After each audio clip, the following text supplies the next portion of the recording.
Bismillahirrahmanirrahim. Assalamualaikum warahmatullahi wabarakatuh. Ya Hayyu ya Qayyum, Ya Hayyu ya Qayyum, Ya Hayyu ya Qayyum. Allahumma salli wa sallim ala Sayyidina Muhammad wa ala ali Sayyidina Muhammad. Jumpa kembali bersama Aida Happy Family YouTube channel, saluran edukasi, hiburan dan informasi. Topik kita masih berlanjut pada nasihat-nasihat yang berisikan 4 himbauan. Kita akan membacakan kitab Nasaihul Ibad yang ditulis oleh Syekh Nawawi Al-Bantani, ulama besar Islam asal Banten yang termasyhur sebagai Bapak Kitab Kuning Indonesia.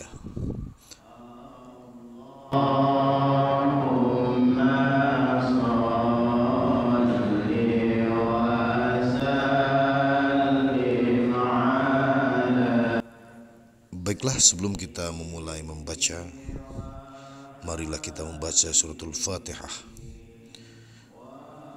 Kita bertawassul pada Rasulullah sallallahu alaihi wasallam, pada para sahabat, para tabi'in, khusus pengarang ini kitab Syekh Nawawi Al-Bantani, kepada guru-guru kita, pada alim ulama, para habaib yang telah berpulang ke rahmatullah, serta tidak lupa untuk kedua orang tua kita. Kita hadiahkan Fatihah.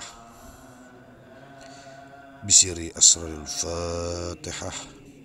A'udzu billahi minasyaitonir rajim. Bismillahirrahmanirrahim.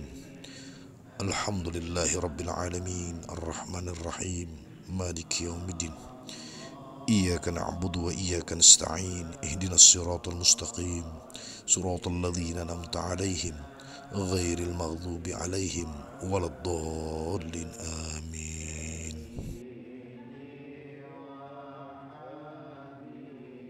Bismillahirrahmanirrahim.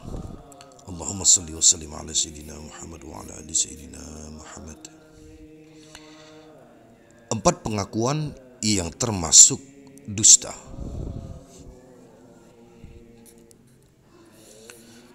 Hatim Al-Asam rahimahullahu berkata, siapa yang mengakui 4 hal tanpa dibarengi 4 hal lainnya, maka pengakuannya itu dusta. 4 hal itu adalah sebagai berikut. Pertama, siapa yang mengaku cinta kepada Allah namun dia tidak berhenti melakukan maksiat dan hal-hal yang diharamkan oleh Allah, maka pengakuannya itu dusta. Yang kedua, siapa yang mengaku cinta kepada Rasulullah sallallahu alaihi wasallam namun dia membenci kepada kaum fakir miskin, maka pengakuannya itu dusta. Yang ketiga, siapa yang mengaku cinta kepada surga namun dia tidak mau bersedekah, maka pengakuannya itu dusta.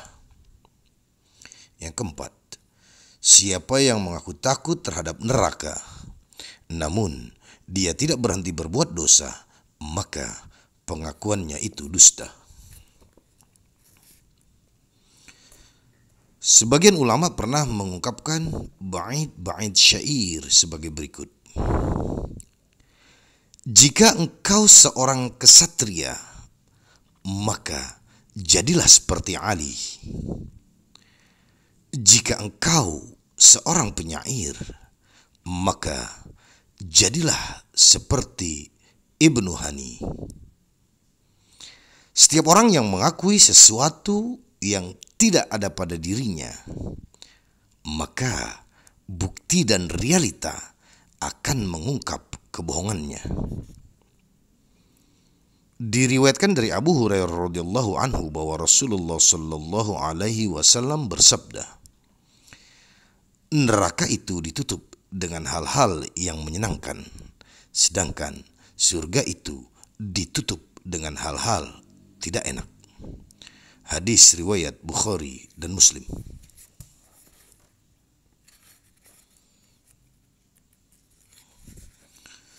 Empat tanda kesengsaraan dan kebahagiaan. Rasulullah Shallallahu Alaihi Wasallam bersabda, tanda kesengsaraan itu ada empat, yaitu pertama, melupakan dosa-dosa masa lalu tanpa sesal, padahal dosa-dosa tersebut tetap tercatat di sisi Allah Subhanahu wa Ta'ala. Yang kedua, mengenang kebaikan masa lalu, padahal dia tidak mengetahui apakah kebaikan tersebut diterima ataukah ditolak. Yang ketiga, selalu memandang orang yang lebih tinggi dari dirinya dalam urusan dunia. Yang keempat, selalu memandang orang yang lebih rendah dari dirinya dalam urusan agama. Tanda kebahagiaan itu ada empat, yaitu pertama, mengingat dosa-dosa masa lalu dengan penyesalan dan permohonan ampun. Yang kedua, melakukan kebaikan masa lalu dan menganggapnya seakan-akan tidak pernah dilakukannya. Yang ketiga, selalu memandang orang yang lebih tinggi dari dirinya dalam urusan agama. Yang keempat, selalu memandang orang yang lebih rendah dari dirinya dalam urusan dunia. Empat tanda keimanan. Sebagian hukama mengatakan tanda-tanda keimanan kepada Allah Subhanahu wa Ta'ala itu ada empat, yaitu satu, ketakwaan, kedua, rasa malu, ketiga, bersyukur, dan keempat, kesabaran. Ketakwaan ialah melaksanakan ketaatan kepada Allah Subhanahu wa Ta'ala dengan ikhlas serta menjauhi segala macam kemaksiatan. Ada yang mendefinisikan takwa dengan memelihara adab-adab syariat. Ada pula yang mendefinisikan takwa adalah mengikuti sunnah Nabi Muhammad SAW, baik berupa ucapan maupun perbuatan. Rasa malu itu ada dua macam. Pertama, malu yang bersifat naluriah adalah rasa malu yang dikaruniakan Allah Subhanahu wa Ta'ala kepada setiap manusia, seperti rasa malu saat auratnya terbuka atau melakukan hubungan badan di tempat umum.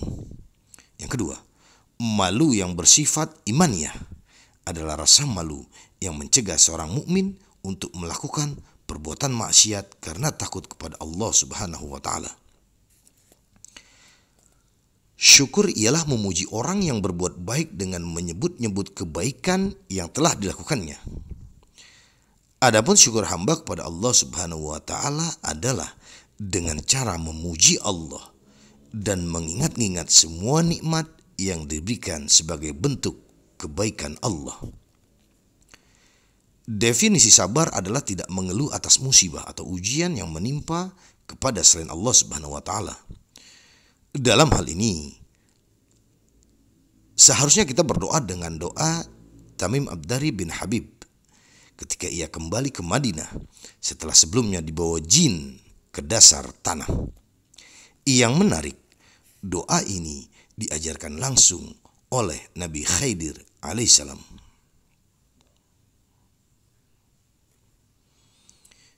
Doanya adalah, ya Allah, jadikanlah kami merasa puas dengan rizki yang Engkau berikan kepada kami. Peliharalah kami dari apa yang telah Engkau larang. Jangan Engkau jadikan kami merasa butuh pada orang yang telah Engkau jadikan lebih kaya dari kami. Kumpulkan kami bersama golongan umat Muhammad dan berilah kami minum dari cawan beliau. Jauhkanlah kami dari perbuatan maksiat dan wafatkanlah kami dalam keadaan takwa. Berilah kami ilham untuk selalu mengingat-Mu. Jadikanlah kami termasuk pewaris surga yang penuh dengan kenikmatan. Bahagiakanlah kami dan janganlah Engkau sengsarakan kami, wahai Tuhan pemilik keagungan dan kemuliaan. Allahumma qanni'na bima razaqtana wa'asimna min haitsu nahaitana wa la tuhawwijna ila man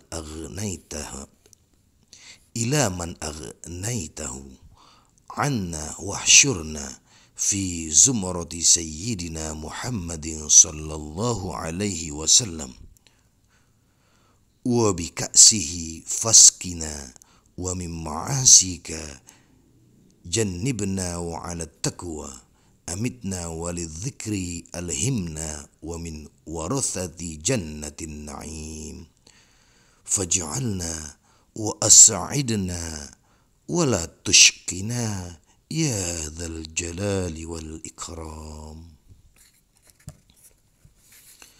Rasulullah Shallallahu Alaihi Wasallam bersabda, puncak keimanan itu ada 4 perkara, yaitu sabar terhadap putusan, ridho pada takdir, ikhlas dalam bertawakal, serta berserah diri kepada Allah.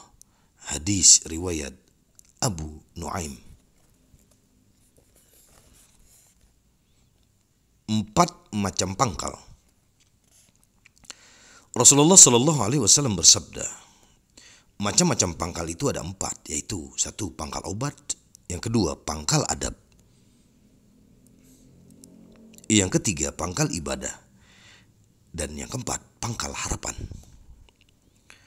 Pangkal obat adalah sedikit makan, pangkal adab adalah sedikit bicara, pangkal ibadah adalah sedikit berbuat dosa, pangkal harapan adalah sabar. Pangkal obat adalah sedikit makan, menjaga diri dari makanan yang dapat menyebabkan penyakit lebih baik daripada mendatangkan berbagai macam obat. Pangkal adab adalah sedikit bicara, terlalu banyak bicara akan mengurangi adab. Pangkal ibadah adalah sedikit berbuat dosa, dosa akan menafikan hakikat ibadah yang merupakan pengagungan Allah Subhanahu wa Ta'ala. Pangkal harapan adalah sabar. Dengan kesabaran, keinginan dapat terwujudkan sebagaimana yang pernah dinyatakan. Dengan sabar, engkau dapat meraih apapun yang engkau kehendaki, dan dengan takwa engkau dapat melunakkan besi. 4 permata pada tubuh anak Adam. Rasulullah Shallallahu Alaihi Wasallam bersabda, ada 4 permata pada tubuh anak Adam yang dapat hilang dengan 4 perkara buruk. Keempat permata tersebut adalah: pertama, akal; yang kedua, agama; yang ketiga, rasa malu; yang keempat, amal soleh. Kemarahan dapat menghilangkan akal. Sifat dengki dapat menghilangkan agama. Sifat rakus dapat menghilangkan rasa malu. Ghibah atau mengomongin orang lain dapat menghilangkan amal soleh. Akal merupakan permata rohani ciptaan Allah Subhanahu wa Ta'ala yang melekat pada diri manusia. Dengan akal, dia dapat membedakan antara yang hak dan yang batil. Agama merupakan suatu tatanan nilai dan ajaran yang menyeru orang berakal untuk patuh pada apa yang telah didakwakan oleh Rasulullah Sallallahu Alaihi Wasallam. Terkait dengan masalah marah, Rasulullah Sallallahu Alaihi Wasallam bersabda, wahai Muawiyah, hindarilah marah, karena marah dapat merusak iman, sebagaimana pahitnya buah sabir yang dapat merusak manisnya madu. Hadis riwayat Al-Baihaqi. Terkait dengan hasud, Rasulullah Sallallahu Alaihi Wasallam bersabda, hindarilah hasud, sebab hasud itu menghapus pahala kebaikan, sebagaimana api menghanguskan kayu. Hadis riwayat Abu Dawud. Seorang penyair mengatakan, katakan pada orang yang selalu dengki kepadaku, tahukah kamu pada siapa kamu berbuat jahat? Kamu berbuat jahat pada Allah atas ketentuannya. Jika kamu tidak rela dengan apa yang diberikan kepadaku, Tuhan membalas kedengkianmu dengan menambah nikmat padaku, lalu menutup semua pintu permohonanmu. Ghibah adalah menceritakan keburukan yang ada pada diri orang lain tanpa sepengetahuannya. Sementara itu, jika keburukan yang dibicarakan itu tidak ada pada diri orang yang diguncingkannya, itu merupakan dusta. Jika keburukan tersebut diucapkan langsung di hadapan orang yang bersangkutan, itu disebut caci maki.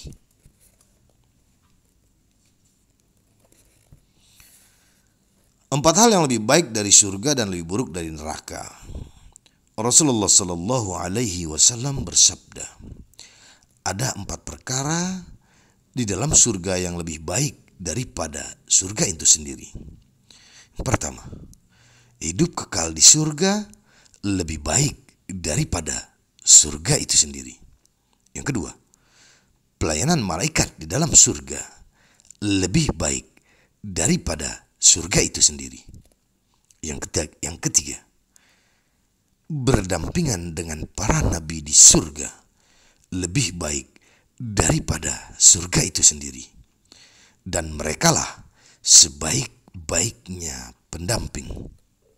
Yang keempat, ridha Allah di dalam surga lebih baik daripada surga itu sendiri.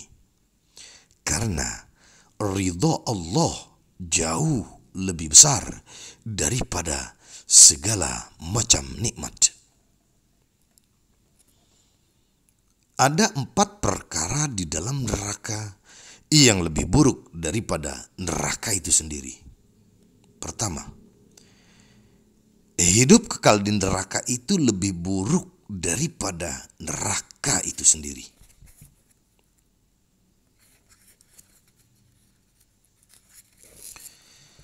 Yang kedua, celaan para malaikat terhadap orang-orang kafir di dalam neraka itu lebih buruk daripada neraka itu sendiri.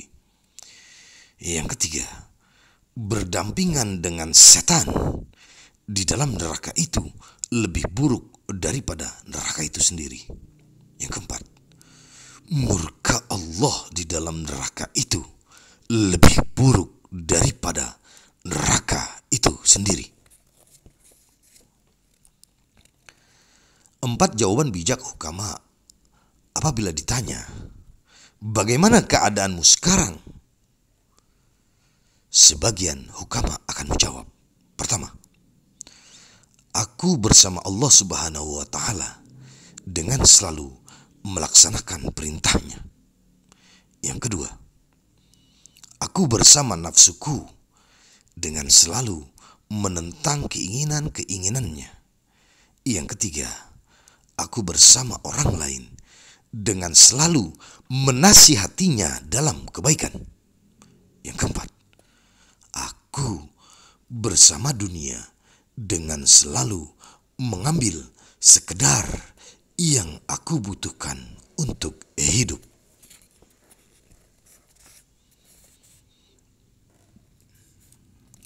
Empat kalimat pilihan para hukama. Para hukama telah memilih 4 kalimat yang bersumber dari 4 kitab suci. Pertama, dari Taurat. Siapa yang ridho dengan apa yang diberikan Allah kepadanya, maka dia akan hidup tenang di dunia maupun di akhirat. Yang kedua, dari Injil. Siapa yang dapat melawan nafsu syahwat, maka dia akan mulia di dunia maupun di akhirat. Yang ketiga, dari Zabur. Siapa yang mandiri dan tidak meminta-minta kepada orang lain, maka dia akan selamat di dunia juga di akhirat. Yang keempat, dari Al-Quran.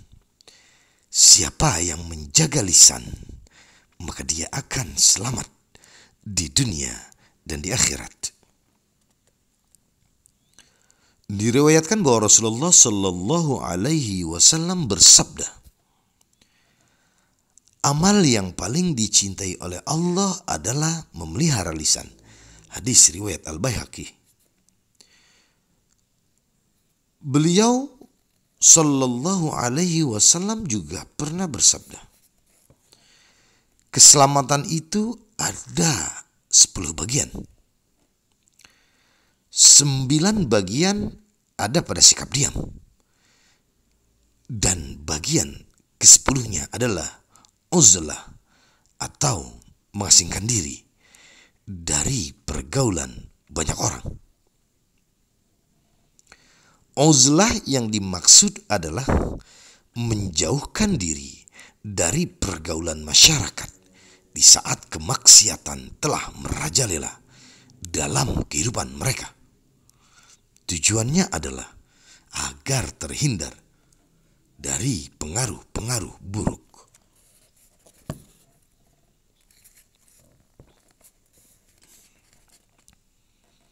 Empat ujian yang membawa nikmat. Umar bin Khattab radhiyallahu anhu berkata, demi Allah, tidaklah aku diuji dengan suatu musibah, melainkan di dalamnya aku merasakan 4 nikmat dari Allah Subhanahu wa taala, yaitu pertama, beruntung musibah itu tidak menimpa agamaku. Yang kedua, beruntung musibah itu tidak lebih berat dari yang pernah menimpaku. Yang ketiga, beruntung musibah itu tidak menghalangi aku mendapatkan ridha Allah. Yang keempat, aku mengharapkan pahala dari musibah yang menimpa diriku.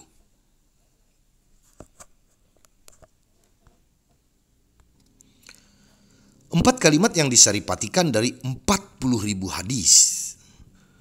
Abdullah bin Mubarak berkata, suatu ketika seorang ahli hikmah pernah mengumpulkan 40.000 hadis.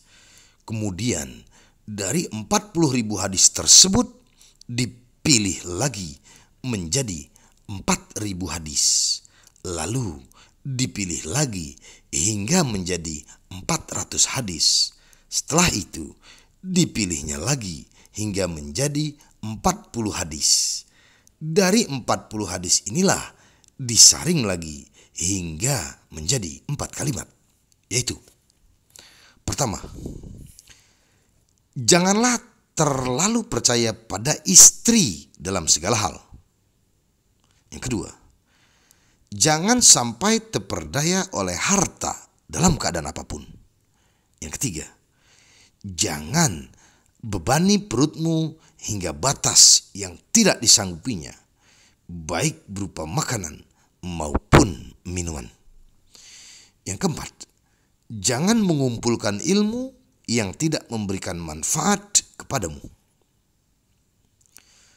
Pada poin kedua, kita diingatkan agar tidak bergantung sepenuhnya pada harta kekayaan. Karena dengan banyaknya harta,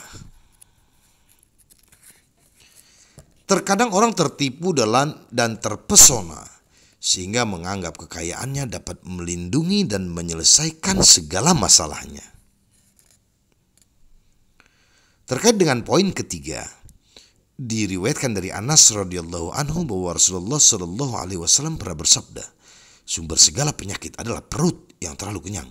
Hadis riwayat Ad-Daruqutni.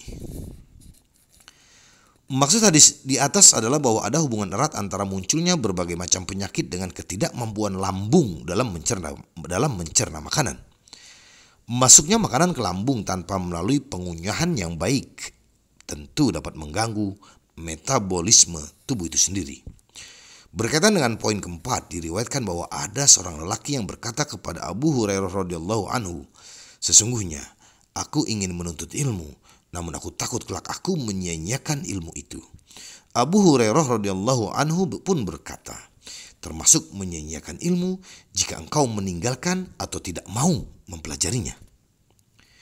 Imam Asy-Syafi'i pernah mengatakan, di antara tipu daya setan adalah perintah agar meninggalkan amal kebaikan lantaran takut dikatakan riya.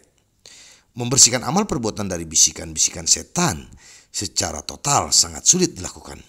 Ibaratnya, Jika kita mau mengerjakan suatu ibadah dengan sempurna, niscaya ibadah-ibadah yang lain tidak akan sempat dikerjakan.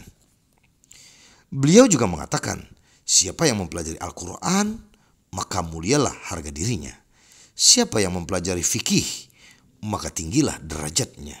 Siapa yang belajar hadis, maka kuatlah hujahnya. Siapa yang mempelajari aritmatika, maka cemerlanglah fikirannya. Siapa yang mempelajari bahasa Arab, maka haluslah perangainya. Siapa yang tidak bisa memelihara dirinya, maka tidaklah bermanfaat ilmunya. 4 keistimewaan Nabi Yahya alaihissalam. Allah subhanahu wa ta'ala berfirman, A'udzubillahi minasyaitonirrajim, Bismillahirrahmanirrahim. Annallaha yubashshiruki biyahya musaddiqan bikalimatin minallah wa sayyidan wa hasura wa nabiyyan minas salihin. Sadaqallahul azim. Yang artinya, Allah menyampaikan kabar gembira kepadamu dengan kelahiran Yahya yang membenarkan sebuah kalimat atau firman dari Allah, panutan, berkemampuan menahan diri dari hawa nafsu, dan seorang nabi di antara orang-orang soleh. Al-Quran, Surah Al-Imran ayat 39. Dalam menafsirkan ayat di atas, Muhammad bin Ahmad rahimahullah mengatakan, menjelaskan Allah menyebut Nabi Yahya dengan kata sayyid atau panutan. Padahal beliau adalah hambanya, adalah karena Nabi Yahya alaihissalam menguasai 4 hal berikut. Pertama, beliau dapat menguasai hawa nafsu. Yang kedua, beliau dapat menguasai iblis. Yang ketiga, beliau dapat menguasai lisan. Dan yang keempat, beliau dapat menguasai amarah. 4 tonggak agama dan dunia. Ali bin Abi Thalib radhiyallahu anhu mengatakan, agama dan dunia akan selalu tegak selama masih ada 4 hal berikut. Pertama, selama orang-orang kaya tidak bakhil, pelit dengan apa yang mereka miliki. Yang kedua, selama para ulama mengamalkan ilmunya. Yang ketiga, selama orang-orang bodoh tidak sombong tentang hal-hal yang tidak mereka ketahui. Yang keempat, selama orang-orang fakir tidak menjual akhirat untuk kepentingan dunia. 4 hujah Allah subhanahu wa ta'ala. Rasulullah SAW bersabda, pada hari kiamat kelak, Allah akan berhujjah menjadikan 4 orang sebagai alasan untuk menghakimi 4 golongan manusia, yaitu sebagai berikut. Pertama, Allah akan berhujjah kepada orang-orang kaya dengan Nabi Sulaiman bin Daud. Yang kedua, Allah akan berhujjah kepada para hamba sahaya dengan Nabi Yusuf. Yang ketiga, Allah akan berhujjah kepada orang-orang sakit dengan Nabi Ayub. Yang keempat, Allah akan berhujjah kepada orang-orang fakir dengan Nabi Isa. Maksud hadis di atas adalah Allah subhanahu wa ta'ala pada hari kiamat akan bertanya kepada orang-orang kaya, mengapa kalian meninggalkan ibadah? Jika mereka menjawab, kami sibuk dengan harta benda yang kami miliki, Allah subhanahu wa ta'ala akan berhujjah kepada mereka. Adakah kerajaan yang lebih besar kerajaannya Nabi Sulaiman? Adakah orang yang lebih kaya dari Nabi Sulaiman? Namun demikian, dia tidak meninggalkan ibadah kepadaku. Kepada hamba sahaya, Allah subhanahu wa ta'ala akan bertanya, mengapa kalian meninggalkan ibadah kepadaku? Jika mereka menjawab, kami sibuk melayani majikan kami, Allah subhanahu wa ta'ala akan berhujjah, hambaku Nabi Yusuf adalah seorang budak di bawah penguasaan Raja Mesir dan permaisurinya. Namun demikian, dia tetap beribadah kepadaku. Kepada orang-orang yang sakit, Allah Subhanahu wa Ta'ala akan bertanya, "Mengapa kalian meninggalkan ibadah?" Jika mereka menjawab, "Kami sakit," Allah Subhanahu wa Ta'ala akan berhujjah, "Hambaku Nabi Ayyub juga pernah sakit sangat parah. Namun demikian, dia tidak meninggalkan ibadah kepadaku." Kepada orang-orang fakir, Allah Subhanahu wa Ta'ala akan bertanya, "Mengapa kalian meninggalkan ibadah?" Jika mereka menjawab, "Kami telah disibukkan dengan susahnya kefakiran hidup," Allah Subhanahu wa Ta'ala akan berhujjah, "Hambaku Nabi Isa adalah orang paling fakir di muka bumi ini. Dia tidak memiliki sesuatu pun dari dunia ini. Dia tidak memiliki tempat tinggal, harta, juga istri. Namun demikian, dia tidak meninggalkan ibadah kepadaku." 4 pemberian bagi orang yang berbuat dosa. Sa'ad bin Hilal rahimahullah pernah berkata, apabila seorang hamba berbuat dosa, Allah akan tetap memberinya 4 anugerah kepadanya. Pertama, dia tidak terhalang untuk mendapatkan rizki. Yang kedua, dia tidak terhalang untuk mendapatkan kesehatan badan. Yang ketiga, Allah tidak menampakkan dosanya semasa hidup di dunia. Yang keempat, Allah tidak menyegerakan hukumannya di dunia. Diriwayatkan bahwa Nabi Adam alaihissalam pernah mengatakan, sesungguhnya Allah telah memberi umat Muhammad 4 kemuliaan yang tidak diberikan kepadaku. Penerimaan tobatku hanya di Mekah, sedangkan umat Muhammad bisa bertobat dimanapun dan Allah Subhanahu wa Ta'ala pasti akan menerimanya. Ketika aku melakukan dosa, seketika itu juga Allah Subhanahu wa Ta'ala menanggalkan pakaian yang kukenakan. Akan tetapi umat Nabi Muhammad sallallahu alaihi wasallam sekalipun berbuat maksiat dalam keadaan telanjang, Allah Subhanahu wa Ta'ala tetap memberi mereka pakaian. Tatkala aku durhaka, Allah Subhanahu wa Ta'ala memisahkan aku dengan istriku. Akan tetapi, jika umat Nabi Muhammad sallallahu alaihi wasallam durhaka, dia tidak memisahkan mereka dengan istri mereka. Sesungguhnya aku telah durhaka sewaktu berada dalam surga. Lalu Allah Subhanahu wa Ta'ala mengeluarkanku darinya.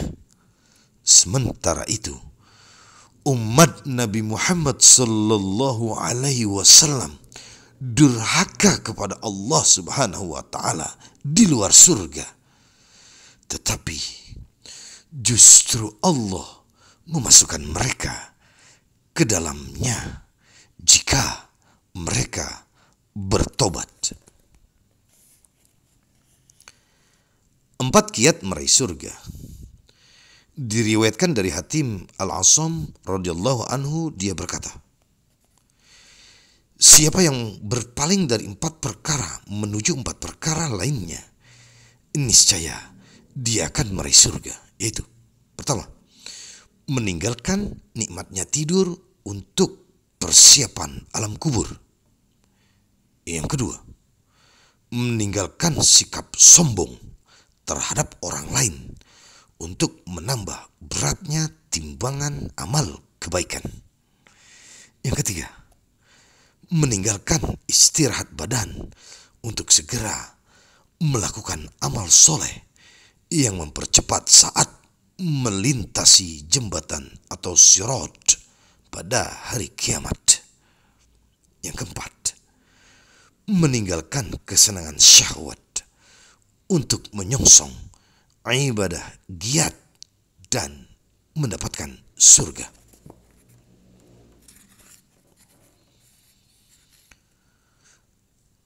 Mencari 4 perkara dalam 4 perkara diriwayatkan dari Hamid Al-Laffaf rahimahullah bahwa dia berkata, ada 4 perkara yang biasanya kita cari dengan 4 cara.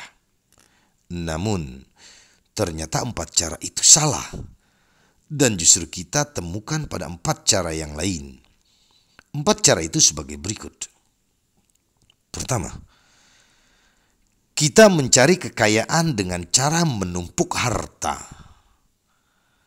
Namun, kita justru menemukannya dalam sifat qanaah atau menerima apa adanya. Yang kedua, kita mencari ketentraman dengan kekayaan. Namun kita justru menemukannya dengan sedikit harta. Yang ketiga, kita mencari kelezatan dengan mencari berbagai nikmat. Namun kita justru menemukannya dalam badan yang sehat. Yang keempat, kita mencari ilmu dengan mengisi perut kenyang. Namun kita justru menemukannya dengan kondisi perut yang lapar. Pepatah lain mengatakan, kita mencari rizki di bumi, namun ternyata kita menemukannya di langit. Artinya, rizki yang kita cari tidak berdasarkan pada kemampuan kita dalam mencari, tetapi sudah berdasarkan ketentuan Allah Subhanahu wa Ta'ala di Lauhil Mahfuz. Wallahu a'lam bishawab.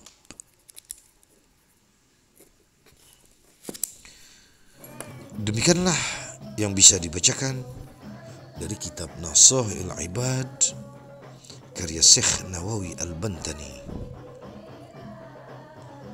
Mohon maaf atas segala kesalahan, kekhilafan, dan kekurangan di sana sini.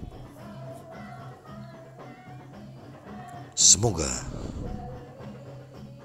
apa yang sudah dibacakan membawa manfaat khususnya untuk diri saya pribadi serta para pemirsa sekalian. Akhirnya, semoga Allah Subhanahu wa Ta'ala selalu membimbing kita dalam jalannya yang lurus. Akhirnya, wassalamualaikum warahmatullahi wabarakatuh.